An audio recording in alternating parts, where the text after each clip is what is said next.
My beloved Rabbi, Joel Wasser, who was taken from this world far too early, continues to be a towering presence in my life. I try every day to bring his vibrancy, his charisma, and his passion into my work. He had a way with people. He knew exactly how to make you feel like the most important person in the room. He knew how to disarm you with humor or with sensitivity. He always knew what to say to offer comfort or to inspire deep thought. And his trademark greeting was, "How's your neshama?" Not, "How are you?"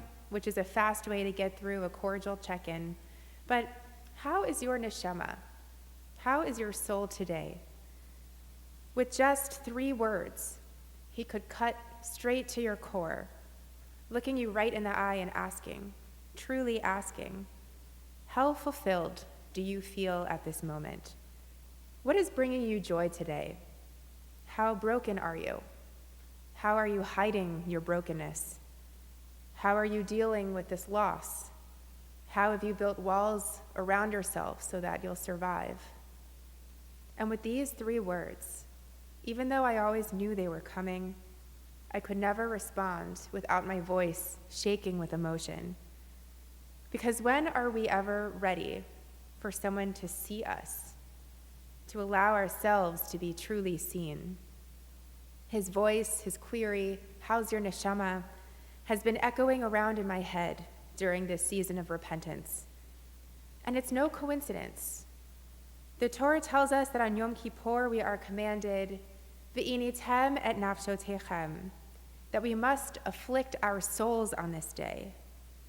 This is why we observe a fast from eating and drinking and other sources of physical pleasure. Our tradition teaches us that stripping away these pleasures of the flesh allows us to examine our souls. If we're not thinking about ourselves as bodies with needs, we can transcend our earthly vessels and commune with the part of us that is divine, godly, that doesn't need food and water to survive, but rather connection, inspiration, sparks of goodness. And when I think about our souls, collectively, individually, I feel a great sense of affliction, even without our self-imposed abstentions. This year, when we join our voices together in a penitent chorus, Ashamnu, Bagadnu, Gazalnu, we have trespassed, we have dealt treacherously, we have stolen, I fear that we must add to the litany. We have been arrogant, we have been self-righteous, we have been smug. We are so self-assured in our arguments that we cannot imagine how we could be wrong. We are so certain of our view of the world that we can't even face the idea of opposition, much less listen to a different perspective. And we've all seen it or experienced it ourselves. Family members who can no longer sit at the same holiday table, friends who block each other on Facebook. Even in our own community, there are certain words or ideas that set off histrionic reactions and prevent real discourse from taking place. And this is incredibly dangerous. Self-righteousness is not only destructive to the soul, but it is anathema to Judaism, to believe that one person or one group of people contains all of the answers and all of the context required to create a comprehensive moral worldview. It causes the fabric of the cosmos to unravel and the holiest parts of our law to become profane. Because although it is true that we are created in God's image, we are not God. Unlike God, we lack the ability to see across time and space. We lack the ability to hold the universe in our hand. We are not omniscient, nor are we perfect, and it is blasphemous to assert that either is the case. In fact, the book of Bereshit, Genesis, teaches us, Lo tov lihiot adam levado. It is not good for a person to be alone. It is why Adam Harishon was just that, the first person created, not the only person. The Torah teaches us that we must invite others into our lives to challenge us, to offer us strange and wonderful fruits, to push us out of our paradise of subjective truth and into the cacophonous realm of conflict and debate. Eve, Chava, the second human ever created by God, was not formed from Adam's rib in order to be a yes woman. It was because of her initiative and curiosity, and yes, even her disobedience, that both she and Adam were forced to take on a completely different existence, to learn how to build and argue and grow. On Rosh Hashanah, I taught the story from the Talmud about Shimon bar Yochai, who hid away from the world for 12 years in a cave with only his son. Afraid of the growing chasm between his worldview and that of his community, he chose isolation over connection, self-righteousness over challenge. He said to his son, Bini, dai leolam ani ve'ata. You and I are sufficient for the world, which means there's nothing that you and I can learn from others that we can't derive from our own shared intelligence and powers of deduction. We have all of the tools and wisdom necessary to achieve enlightenment, and we can do that from inside this dark cave. And to make themselves feel even more pious, they studied Torah all day, buried up to their necks in sand to preserve their clothes and keep their minds focused on what was important, or what they thought was important. The Talmud tells us of a character called the Chassid Shoteh. You've heard the word Chassid before. We usually use it to describe someone religious, pious, righteous. But Shoteh means crazy. So a Chassid Shoteh is someone who takes piety to such an extreme that he actually brings destruction to the world, according to the Talmud. He removes any context or perspective from the law and is only interested in how it affects him in a vacuum. Any other opinion is simply irrelevant. The rabbis give us 3 examples of how a Chassid Shoteh might act. First, if he sees a woman drowning, he wouldn't save her, lest he see part of her body that should be covered. God forbid he should transgress the laws of modesty, pulling her out of the water. The next example is similar. If he sees a child struggling in a river, he wouldn't run in and save him before first taking off his tefillin. God forbid he should get them wet and ruin the parchment inside the boxes, rescuing the flailing child. And finally, if the Chassid Shoteh sees a woman being attacked, he wouldn't run over to protect her, because we refer to a murderer as a rodef, a pursuer, and he wouldn't want to run toward the woman and thus transgress the laws of attack while rushing over to her to fight off her assailant. What are the common threads among these 3 cases? The Chassid Shoteh delights in the stringencies of the law without considering the value of others' lives. And so he completely misses the point. Mitzvot, Torah, and Halakha are not meant to isolate us from others in fear that we might face God's wrath for transgressing one law to fulfill another. These laws are meant to guide us, to teach us to become vessels for God's holiness, and to elevate the dignity of every human on earth. If a chassid is so shoteh that he forgets about pikuach nefesh, that saving a life trumps any other commandment, then he is not pious, he is not righteous. His behavior is damaging. There was a period in my life when I was like this. Not to the extreme of the Chassid Shoteh, but I was pretty happy with myself. I was a senior in college, an important member of an independent minyan, even dating one of the Gabayim. And because this minyan prided themselves in Hebrew liturgical fluency, musical nimbleness, and esoteric, nerdy Jewish knowledge, I fit right in and felt completely validated. But it was a problem. I don't quite remember what precipitated this conversation, but At some point, my dad sat me down and said very seriously, "I'm worried about you, Shira. I'm worried about your soul. You've become arrogant." What I do remember quite vividly is that I felt my face flush and tears began pouring out of my eyes. He was right. I only wanted to talk to people just like me, who could converse in exclusive jargon. I only wanted to daven with people who knew 200 different tunes to the same Shabbat prayer. I only wanted to associate with people who lived Judaism the way I did. And as far as I was concerned, anyone else was just stupid. I felt pity for them. Boy, was my self-righteousness destroying my soul. 3 years later, in my second year of rabbinical school, I served a high holiday pulpit at a small synagogue in Gulfport, Mississippi, and I thank God every day for this experience because it taught me why self-righteousness is so dissonant with what Judaism asks of us. I prepared meticulously for this gig, or at least how I thought I should prepare.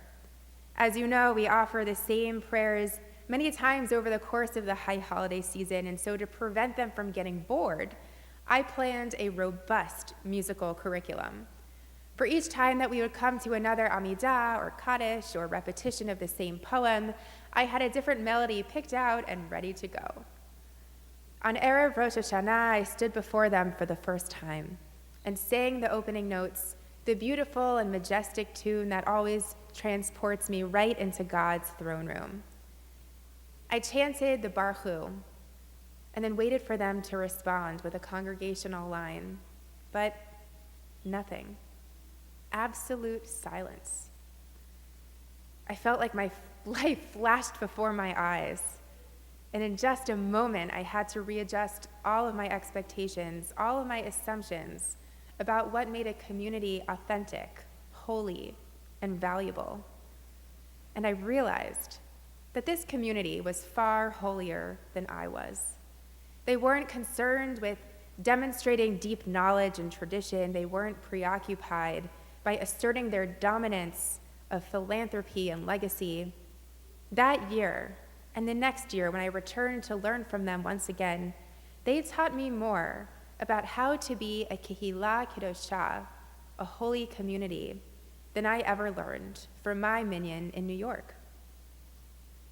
As soon as I got off the plane, they whisked me to the beach, because although Hurricane Katrina had left severe footprints all over their community, they were so honored that the president had visited this very place and had a snow cone from this very vendor that they so proudly treated me to the same experience. And right after that, they took me to their favorite restaurant so that I could try fried pickles, because they would consider this visit a failure if I left without sampling this local delicacy. And when they took me to the shul for the first time, they told me its story, that the hurricane had completely decimated the building, and it had taken many of their community members' homes and cars and livelihoods. My new friends told me that as soon as the storm hit, that the shul community immediately mobilized, offering to help both members and strangers get back on their feet, to lend them cars and bedrooms, clothes and shoes. And as soon as they called each and every person in the shul to learn that they were safe, they began the campaign to rebuild the synagogue. In just a few weeks, they had the funds, and in a year, they completed the construction. They showed me the Sifrei Torah in the ark that they had rescued from the floodwaters. They took me into the glowing, state-of-the-art kosher kitchen that they had stocked for me in case I got hungry in the middle of the night. They took me to my guest apartment just down the hall from the sanctuary. The entire building probably could have fit in this room, but to them, it was more beautiful than Buckingham Palace.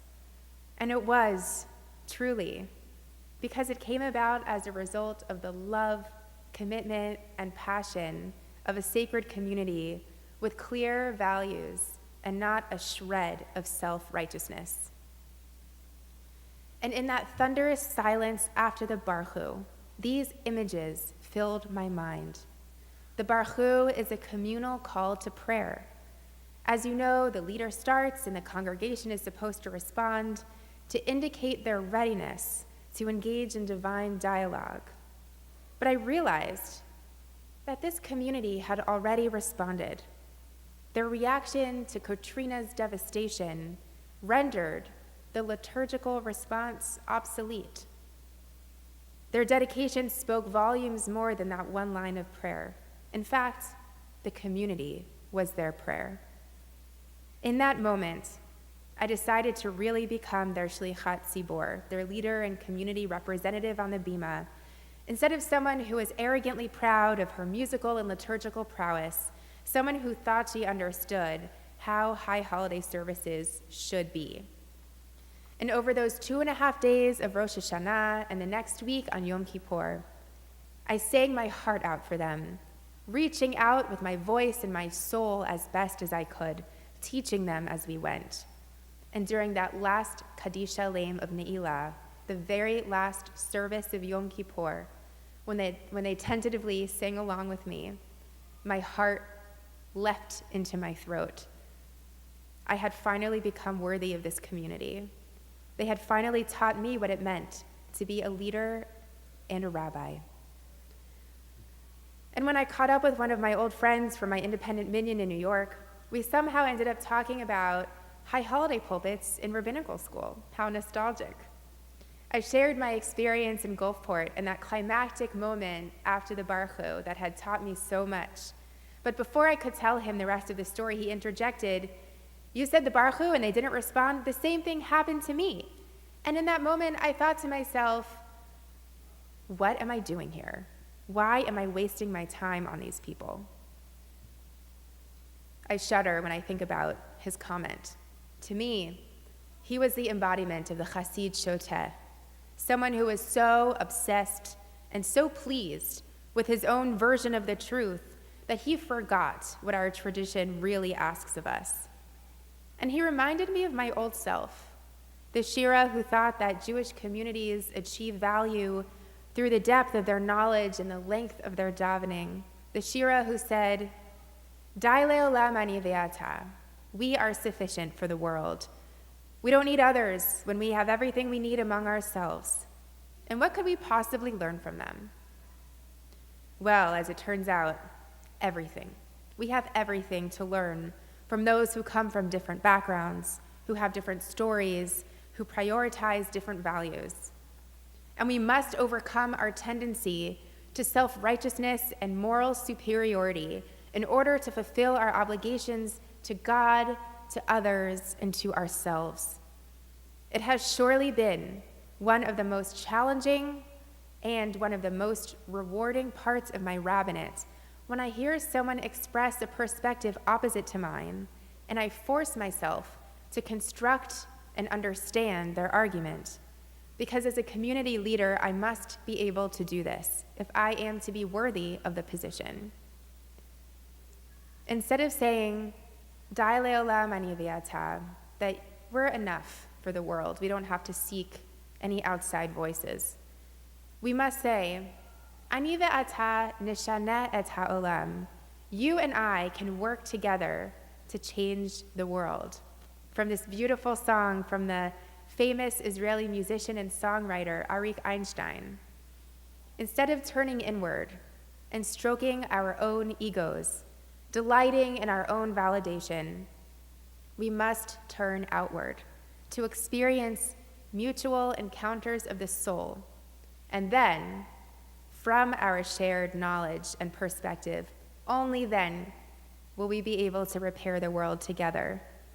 Because it is only through these exchanges where deep, transformative discourse takes place that we truly begin to understand the multiple voices that make up the breathtaking tapestry of the cosmos.